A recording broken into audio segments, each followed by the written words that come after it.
The extreme fair zone.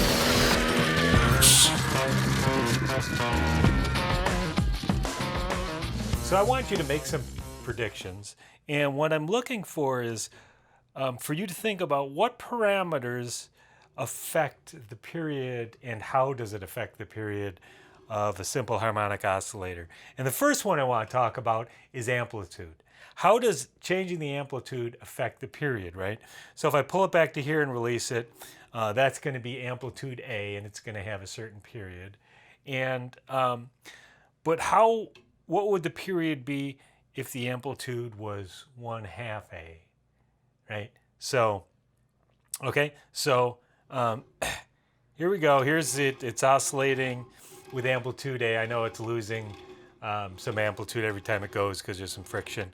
But anyways, so we had that, and we had the period. Now I want you to predict what's going to happen to the period if I cut the amplitude in half, right?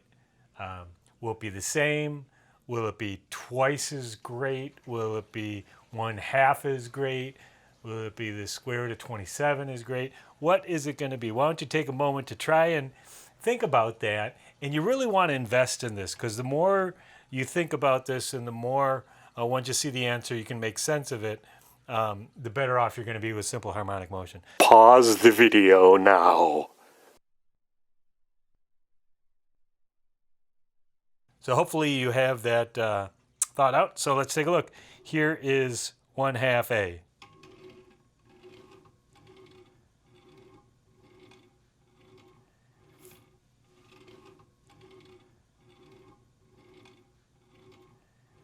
All right, so you should see that the amplitude does not affect the period, right? You might think that it would. You might think that, well, you know, it has to go less distance with a shorter amplitude, but that's also offset by the fact that it's moving slower. So it turns out that amplitude does not affect the period. All right, so next I want to test something else, and that's mass. And here I have a mass that is equal to the mass of the cart. This mass is equal to the cart. So when I add this mass, it's going to double the mass of the cart. So what is adding mass going to do to the period, right? That's the question. So I want you to think about that, and then we'll test it. Pause the video now.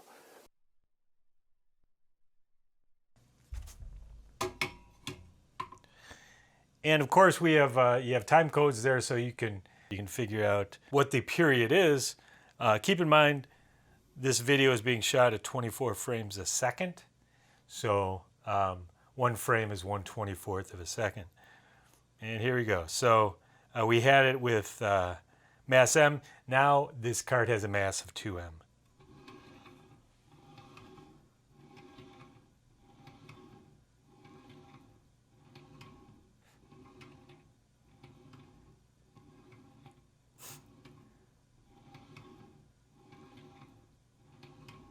Well, you probably didn't even have to measure that. You probably could just listen and tell that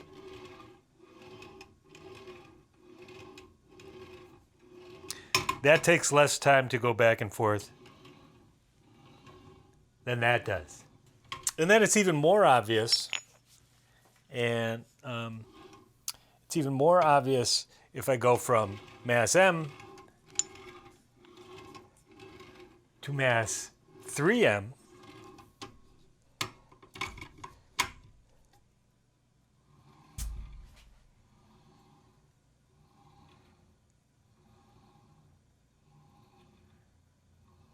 That is a significantly longer period. And see if you can figure out how much it changed, right? By how much it changed. We'll calculate it in a bit, but why don't you try to do that? Just from experimentally measuring this, how do you think it changes? Let's not go with triple, let's go with double. Double's easier. The numbers might be a little easier, maybe. If I double, right? So I got a period with mass m, and then I got my period with mass 2m. All right, I have my simple harmonic oscillator. Let's take a look at the energy as it oscillates back and forth. Remember, there are three really important positions. We got the position at A, which is the maximum amplitude it's going to have. It's the farthest it's going to move away. And then we have position 0, which is the equilibrium position, where the spring is neither stretching or compressing. Of course, at A, it's stretching the most it's going to stretch. And when we get to negative A, the spring is as compressed as it's going to be, and it has 0 velocity. For now, let's just say we're starting here with a phase constant of 0. So that's time 0, time 1, time 2, time 3, and time 4. Right? So we'd have a phase constant of 0 in this case. And when it's at 1, it's at Vmax that way. And when it's at 3, it's Vmax that way. And for these positions, of course, V equals 0 and V equals 0. The energy in this oscillator, the energy total, it's strictly mechanical energy, right? So the energy total is going to be the kinetic plus the spring potential energy, right? That's going to be the energy total at any point in time. And then, of course, this is going to be 1/2 mv squared plus 1/2 kx squared, right? All right. Now, usually we're only going to use this expression, though,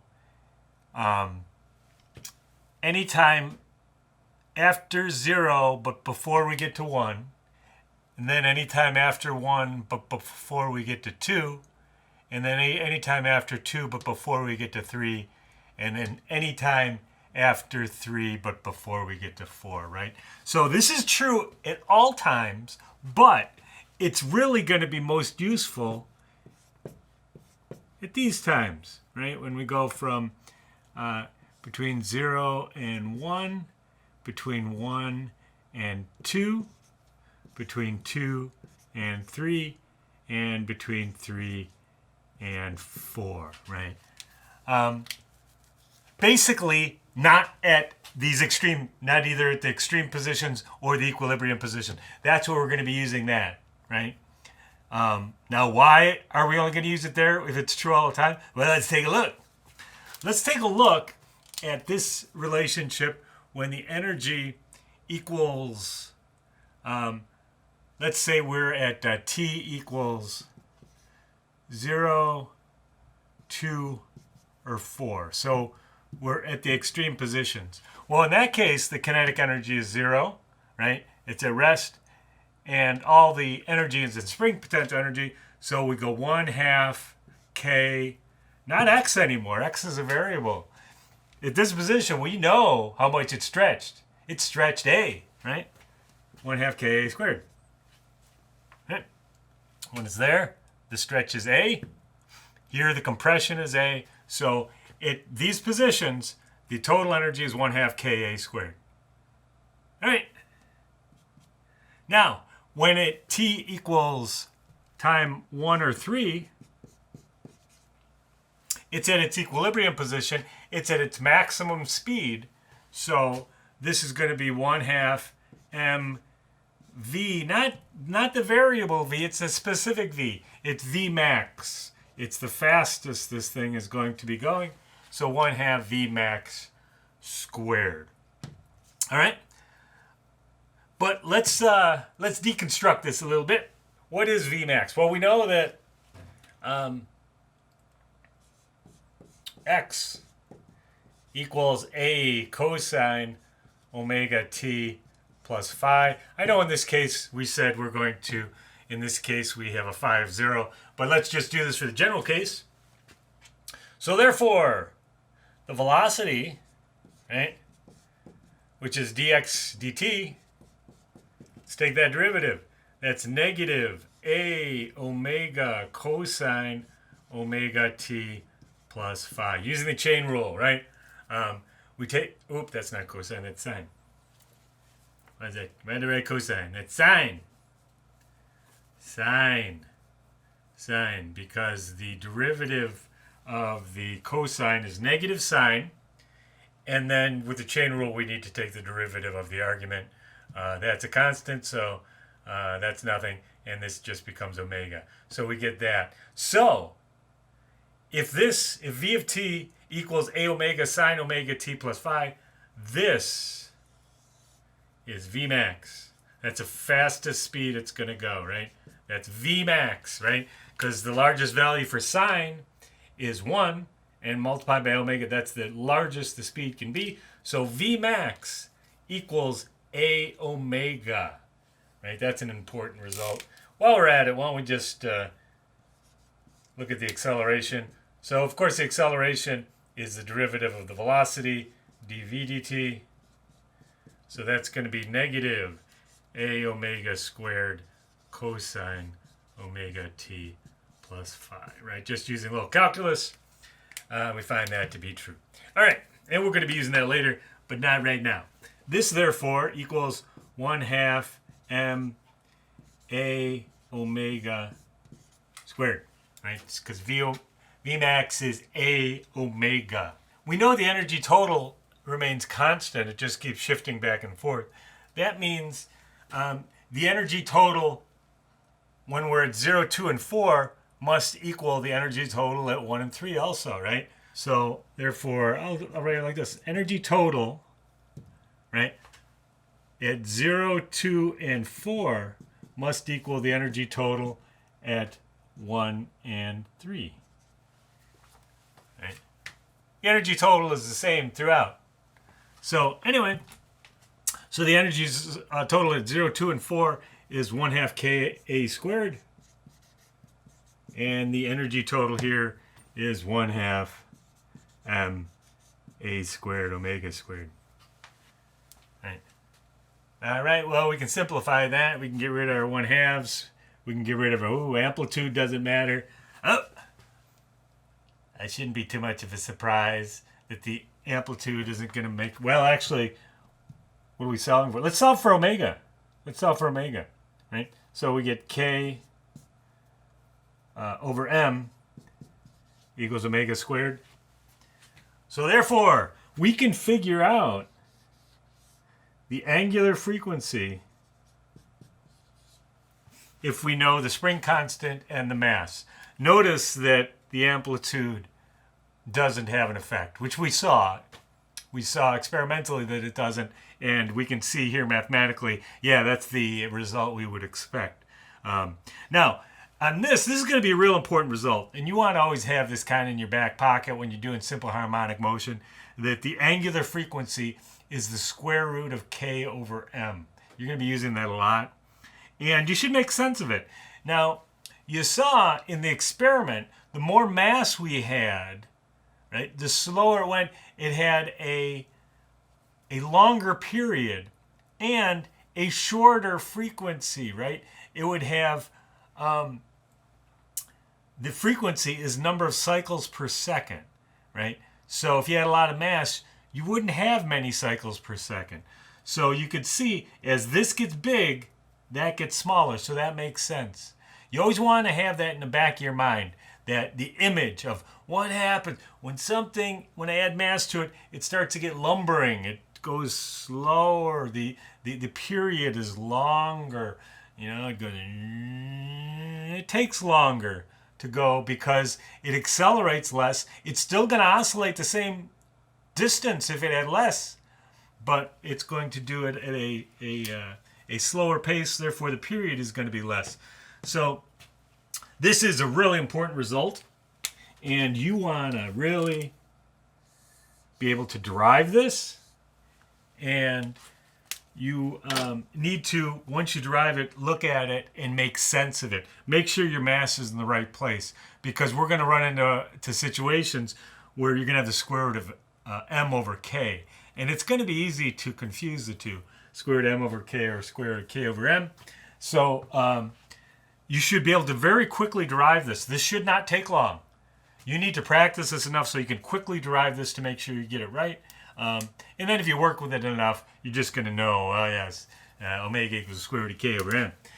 But anyways, let's see what else we can get from this. Well, we can certainly get the period from that. Why don't you take a minute? Why don't you figure out what's the period? We got omega equals the square root of k over m. So what is the period? Pause the video now. We know. Make sure you got these relationships down. Omega equals 2 pi f equals 2 pi over the period. Right? You got to be solid on those. Make sure you have those understood and remembered. All right, so we got 2 pi over t. I'm going to set that equal to square root of k over m, because a lot of times we want to know the period, because the period, measuring time's an easy thing to do, right? It's easy. You got a stopwatch, let's measure time. That's usually easier than measuring frequency or something like that. But anyways, it's very common we do that. So in this case, we get the period equals the square root of a period equals 2 pi times the square root of m over k, right? So we got the inverse of that. So and does that make sense? Let's see. When I add more mass, right, it goes, all right, yeah, that's right. It should take longer when it has more mass. So you want to think about that. All right, so there you go. This is how we can calculate omega, by knowing physically what is our system made out of. And there you go. There is energy. So we can solve all kinds of problems with energy once we know those things. All right, let's try a problem real quick. I got a 2 kilogram block oscillating on a frictionless surface due to its connection to a single spring attached to a wall. The spring constant is 15 newtons per meter. All right. 15 newtons per meter. And its maximum excursion from its equilibrium position is 40 centimeters. A equals 40 centimeters. I'm going to convert that to meters right away. What is its velocity? V equals question mark when the block is at 10 centimeters to the left of the equilibrium position and speeding up. What is its phase? All right, I got to know where this thing is. So I'm going to draw myself a circle. I got to figure out where this thing is. So let me get my circle going. Here's Y. We only really care about X. Let's get our... Guess it's technically not a unit circle because it's going to have... this is going to be 0.4 meters here, and this is going to be negative 0.4 meters. Right, it's going to be oscillating back and forth like this. Right? Boom, boom, boom, boom, like that, going back and forth. The dot on the circle, of course, is going to be going up and down too, but we only care about the x projection. All right. So, and we're going to want to know the phase. Where is this thing? All right. So, what is the velocity of the block when it's at 10 centimeters to the left of the equilibrium position and speeding up? So it's going to be here somewhere, right? 10 centimeters is somewhere here. Yeah, it's going to be in there. There's 10 centimeters. And it's speeding up, right? Well, because this thing could either be here or here on the circle. If it's going here, it's headed towards A, and it's slowing down because it's compressing the spring, right? It's compressing it. Its inertia is taking it, and it's squeezing the spring. It is slowing down. So it's not that position. That's slowing down. They said it was here, and it's speeding up. Now at this position, it's gone all the way to here, and now it's coming back, and it's right here. It's speeding up because the spring is pushing on it. It's accelerating it that way. It's going to accelerate it until it gets to here where the acceleration will stop instantaneously, and then it'll start accelerating this way. Its inertia is going to take it this way, but it's going to be slowed down because the spring is pulling it back. But right now we're here. This is where we are, right? So I'm going to draw myself, maybe I'll use a different color. Color is a wonderful thing. I use red. So to figure out its phase, it's going to be like that. That's where that is. And I really want to figure out this angle. I want to figure out that angle. Right? I'm going to call that beta. That angle. Because if I know that angle, all I need to do is add pi to it. And then add pi to it, and I'll have my total angle. Because really, this is the angle I want. I want the angle relative to the positive x-axis. Right. Let's call that theta. Theta. All right. So I can figure that out. All right. That's the hard part. Figure out where is it? Where is it? Where is this thing in the circle, in the circular motion? What is its phase? We'll come back to that. All right. What is the velocity when it's at that position? So when velocity when x equals minus 0.10 meters, so I'm going to put that at the negative position and speeding up. Because it's in that position twice, right? Just saying it's at negative 0.10 meters is a little bit ambiguous. So by saying it's speeding up, that could only be here going that way. All right, I think I'm going to use conservation of energy here because I know the total energy, right? Because the total energy is 1/2 Ka squared. I know K and I know A. So I know the total energy, and I know the spring potential energy at this position because I know its position. I know K. Therefore, using kinetic energy, I can figure out the speed. So that's what I'm going to do. Energy total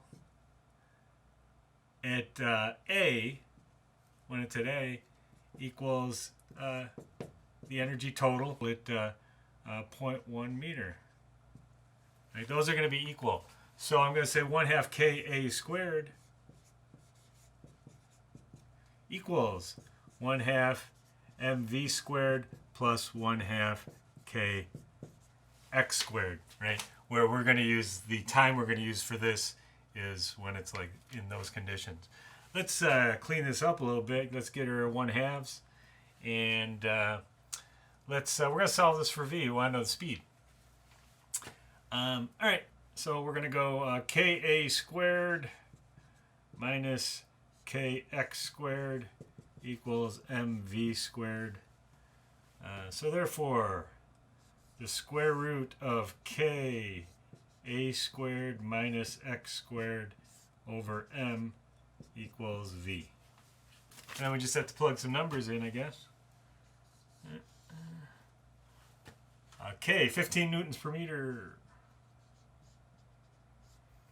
A, 0.40 meters squared minus 0.10 meters squared.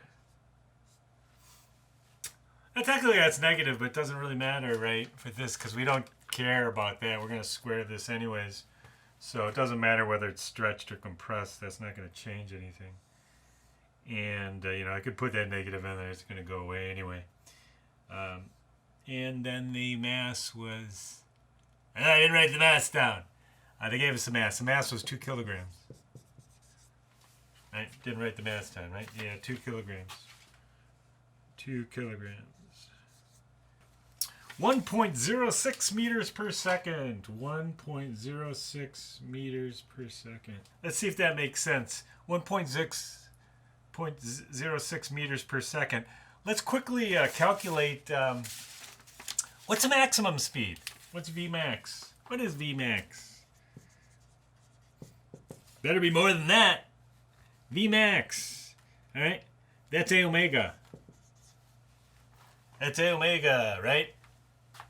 You should easily be able to derive that, right? You need to know this. This is just something you need to know. A equals cosine omega t. And then the rest you can derive, right? V is the derivative of that, which is going to be A omega negative sine omega t plus phi, right? And then you can get the acceleration real easy too. Negative cosine omega t plus phi, right? Should be able to drive those real quickly, right? This one you just kind of have to know, kind of reason through. It's a form of memorization, but I really want you to think about where that came from, and then the rest you can derive from that. Now, V max is A omega. This is V max, and this is A max, right? There's A max. We're going to use that a little later. Not right now, though. All right, but we should also know that omega, and you have to have this in your back pocket, equals the square root of k over m. Right? Let's see. Does that make sense? I knew I had k and m. I had a square root, and I knew they're dividing. Should m be in the denominator? Let's see. When m gets big, it's gonna go, and the number of cycles per second is gonna be low. So when this gets big, that gets small. That makes sense. All right. So Vmax then equals A times the square root of K over M. What's A? 0.4 meters. Square root of K, 15 newtons per meter, divided by 2 kilograms. Okay, so Vmax I get is 1.1 meter per second. So I see that's a bit faster. And okay, so I can feel good about that. That's almost at its top speed there. So at this point, the spring, most of the energy has left the spring, right? It's 1/2 kx squared. So most of that x has gone away. So it hasn't stretched much. So it's not speeding up much at the end. So anyway, there you go.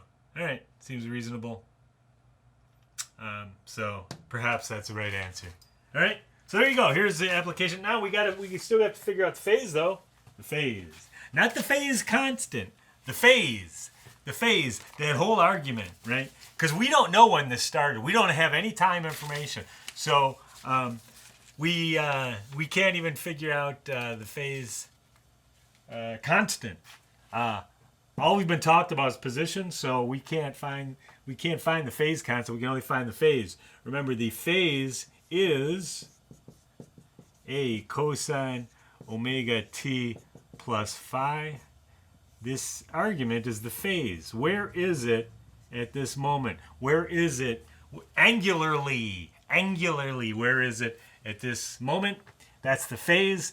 That's the phase constant. We can't figure that out without some time information. They didn't tell us where it was in time. So this really tells us where is this thing when we're starting our time, when we're starting our stopwatch, and we can't figure that out. But they didn't ask for that. They asked for the phase. All right, we can tell where it is in its phase, right? Where is it in the circle at this point? All right, so I have a triangle like this, right? I have a triangle that looks like this. A right triangle looks like this. Here's my beta. And I know that this is 0.1 meter. And I know that the hypotenuse is 0.4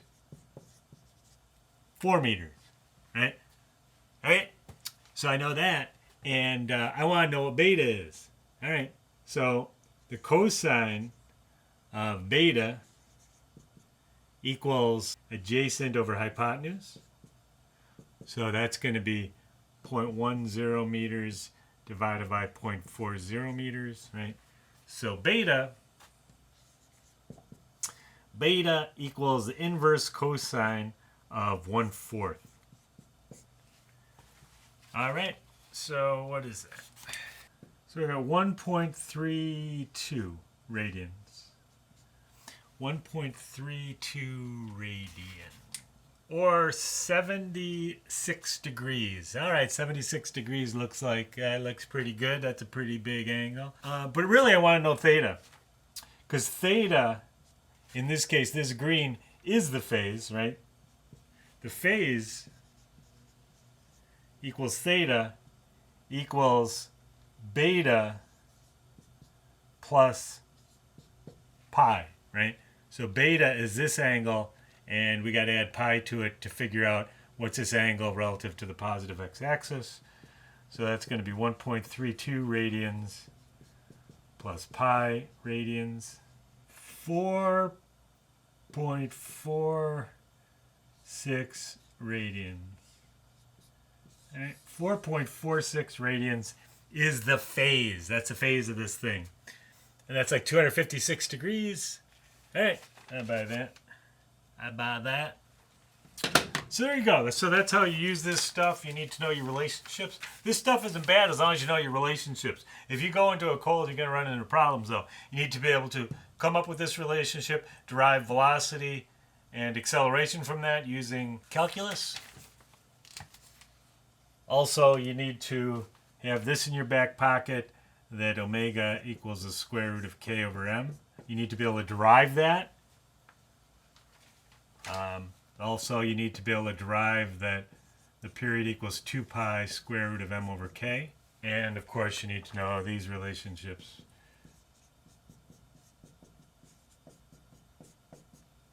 Know how to derive the energy relationships. Practice that every time. Sit down practices. They're not hard, but you got to be good at it.